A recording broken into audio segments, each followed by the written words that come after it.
तर आज नॉमिनेशन झाल्यानंतर कळेलच सगळ्यांना कोण कुठे कोण उमेदवार आहे। आज आता नॉमिनेशन आजचा शेवटचा दिवस आहे, त्यामुळे नामनिर्देशन पत्र सादर आज करणार आहोत आम्ही आणि प्रत्येक ठिकाणी उमेदवार ठरलेले आहे। भाजपने सुद्धा कुठे केलं, काल रात्री उशिरा केलं। म्हणजे भाजप एवढी प्रचंड ताकद सत्ता असताना एवढी घाबरून होती की शेवटपर्यंत त्यांना उमेदवारी घोषित करण्यासाठी म्हणजे विलंब केला। त्याचा अर्थ असा आहे की त्यांनी सुद्धा एक सावध रीतीनं पाऊल टाकलं आहे। आमच्याकडे तर संख्याबळ नाहीच बरोबर, अनेक ठिकाणी फार कमी आहे। अशा स्थितीत या निवडणुकीमध्ये आम्ही उमेदवार लढतो, उभा करतो आणि ताकदीनं लढतो। चंद्रपूरसाठी शैलेंद्र अग्रवाल नावाचे उमेदवार आम्ही अंतिम केलेलं आहे, आज त्याचं नॉमिनेशन आहे। असं आता मी या ठिकाणचा पर्यवेक्षक आहे, ज्या ज्या ठिकाणी जे पर्यवेक्षक नेमले आहेत ते त्या ठिकाणी उमेदवार घोषित करते प्रदेशाध्यक्ष।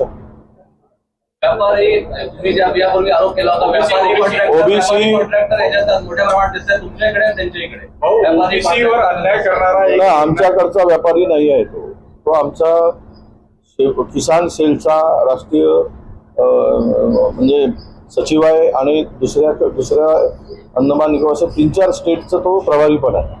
आमचा कार्यकर्ता म्हणून आहे, तो व्यापारी कुठलाच व्यापारी करत आता तरी ठीक आहे, छोटा मोठा व्यापार सगळ्यांचाच असतो, पण असा काही मोठा उद्योगपती वगैरे तो नाही आहे।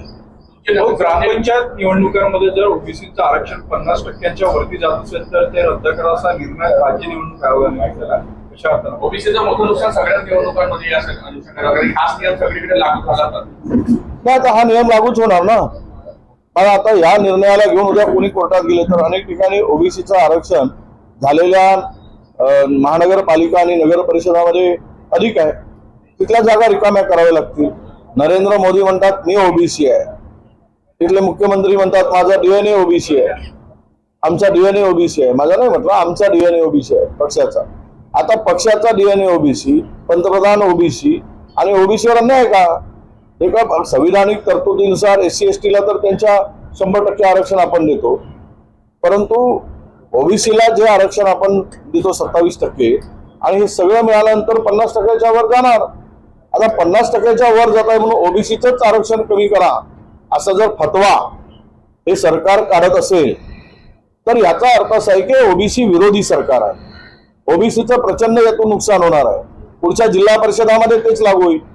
झालेल्या निवडणुकामध्ये सुद्धा अनेक ओबीसी उमेदवार आता निवडून आले, त्यांना सुद्धा पदावर त्यांच्या गदा येणं येईल अशा प्रकारची परिस्थिती या सरकारकडून निर्माण केली जाते। आणि म्हणून हे सर्व ओबीसीची मतं घेतात आणि ओबीसीचं नुकसान करतात। यामध्ये त्यांना जर करायचं असेल तर घटना दुरुस्ती करा, काँग्रेस त्याला समर्थन देईल 50%च्या वर जात असेल, पण ओबीसीला जर त्या ठिकाणी ओबीसीच्या लोकसंख्येनुसार जर स्थानिक स्वराज्य संस्थांमध्ये आरक्षण मिळत असेल तर आम्ही तयार आहोत, पण हिंमत दाखवणार नाही। यांच्यामध्ये तो दम नाही, फक्त मतं घेण्यासाठी हिंदू ओबीसी करणं आणि बहुजन समाजाला, आमच्या ओबीसी समाजाला मूर्ख बनवणं एवढाच धंदा यांचा। यामध्ये ओबीसीला डबल फटका बसणार, कारण की पूर्णांकाचा सुद्धा नियम लागतो। जर अपूर्णांकावर म्हणजे 1.55 जरी असला तरी तो एक सीटचं तसंच नुकसान होणार आहे, त्यामुळे मोठा फटका डबल बसणार काय आहेच ना। 50%च्या वर -1 जरी गेला तरी एक सीट कमी होईल, हे सगळंच ठरलेलं आहे। आणि यामध्ये नुकसान झालेल्या ज्या काही निवडणुका आहेत, उद्या जर कोणी कोर्टात गेलं तर अनेक ठिकाणी 0.5च्या वर निवडणुका। आता ग्रामपंचायतला फतवा काढला आणि नगर परिषदा घेऊन टाकल्या, निवडणुका घ्यायच्या विधान परिषदच्या म्हणून नगर परिषदा महानगरपालिका, तिथे सुद्धा अनेक ठिकाणी आरक्षण पुढे गेलेलं आहे। हे फार डेंजर आहे, म्हणजे आमच्या लोकांचा गळा घोटण्याचं कामच सुरू झालं आहे ओबीसीचा। ज्या ठिकाणी निवडून आले उद्या त्यांना जर त्या जसं 2000 मला वाटतं 19 मध्ये की 20 मध्ये नागपूर जिल्हा परिषदेमध्ये झालं, हे 5-7 वर्षापूर्वी, तर त्यावेळेस सुद्धा त्या अनेक लोकांना राजीनामा पदमुक्त केलं गेलं। म्हणजे निवडणुकीला उभे राहिले, त्यांनी पैसा खर्च केला आणि त्यांना पदातून मुक्त व्हावं लागलं। अशीच परिस्थिती अनेक ठिकाणी येईल, हे सगळ्या ठिकाणी लागू करावं लागेल। फार वाईट आहे, पण हे बेवकलपणा ग्रामविकास विभागाचा। 50%च्या वर गेल्यावर ओबीसीचं आरक्षण कमी करा, सर्वोच्च न्यायालयात अजून निकाल प्रलंबित आहेत, फापाड्या मारण्याचं काम सरकार करते आहे। मग त्यांना काय लाज वाटत नाही का? लवकरात लवकर निकाल लावून घेतले पाहिजे. कशाला तारीख पे तारीख मागत आहेत? कमर्शियल एलपीजी के रेट बढ़ा दिए, 42 रुपए के बदले 3100 रुपए तक सिलेंडर मिलेगा कमर्शियल। होटल्स में जो है उसमें उसका असर होगा। सब होटल्स वाले अपना रेट बढ़ा देंगे, छोटा मोटा व्यवसाय है वो मर जाएगा। ये मारने के लिए इसने पहले तैयारी कर चुके हैं। ये जिस तरह से रेट बढ़ा रहे इसका भी बढ़ा देंगे। अभी डोमेस्टिक का भी रेट बढ़ाने वाले हैं। पहले व्यापारी का बढ़ाते फिर वो डोमेस्टिक का बढ़ाते। डीजल पेट्रोल के दाम भी बढ़ने वाले हैं।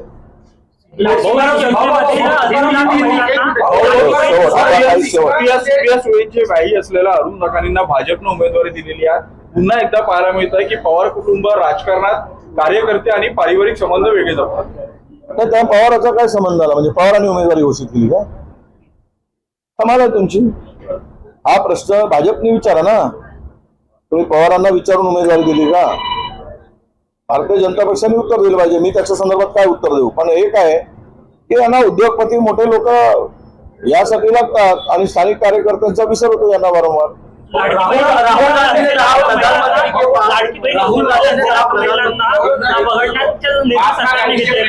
गांधीच्या प्रेरणेने सुरू झालेलं गोरख भंडार तुकाराम मुंडेच्या कारवाईच्या आदेशानुसार बंद पडलेली आहे. खरं तर एवढ्या वर्षापासून शेतकऱ्यांचं दूध विकत घेऊन काम करत होते, ती संस्था बंद पाडली. 25 लाख रुपयाचा जवळजवळ तुमचा माल जो आहे तो जप्त केला. एवढ्या वर्षात कधी कारवाई झाली नाही. खरं तर दुसरी तक्रार नाही. तो गोरख भंडारचा गोरखपार का साधा सूत्र पार नव्हतो. नाही, गोरखपार का बंद केलं हे मला माहित नाही कशामुळे बंद केलं. पण ते काय त्याच्यामध्ये बघा असं आहे की त्यांना त्या डिपार्टमेंटला ड्रग्स अँड फूड अँड ड्रग्सवाल्यांना जर काही त्याच्यामध्ये दोष आढळला असेल तर बंद करायला. बघा, कुठलाही लोकांना खायचं अन्न आहे हे प्युअर असलं पाहिजे. त्यामध्ये कुठे भेसळ असता बिना भेसळ युक्त असं नसावं हे सगळं आहे. त्यांनी पतंजलीचे अनेक प्रॉडक्ट बंद केले. त्यामुळे माझं मत असं आहे की कुठेही कोणी चुकत असेल, पूर्वी प्युअर होतं आता काही त्याच्यामध्ये गडबड चालली का हे तपासलं जाईल ना. कारवाई हे सगळ्यालाच अपेक्षित आहे. मी गांधीजींच्या काळात सुरू झाला म्हणून आताच्या कोणी जर त्यामध्ये काही गडबड केली असेल मला वाटत नाही की, कारण ते गांधीजीच्या तत्वानुसार चालणारे आहे. परंतु यांना काय आढळलं याची माहिती मी घेतो. जर न आढळता असं काही केलं असेल तर आपण त्याचं उत्तर त्यांना द्यावं लागेल.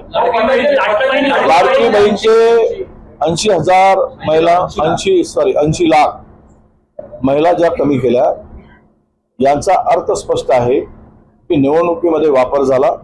निवडणूक झाली, महानगरपालिका झाल्या, अर्ध्या जिल्हा परिषदा झाल्या, नगर परिषदा झाल्या.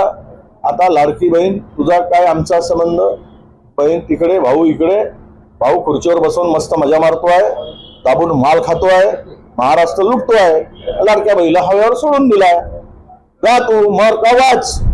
80 लाख महिला कमी केल्या तर त्यांचा तडतडाट, त्यांचा शाप या महायुतीच्या सरकारला लागेल.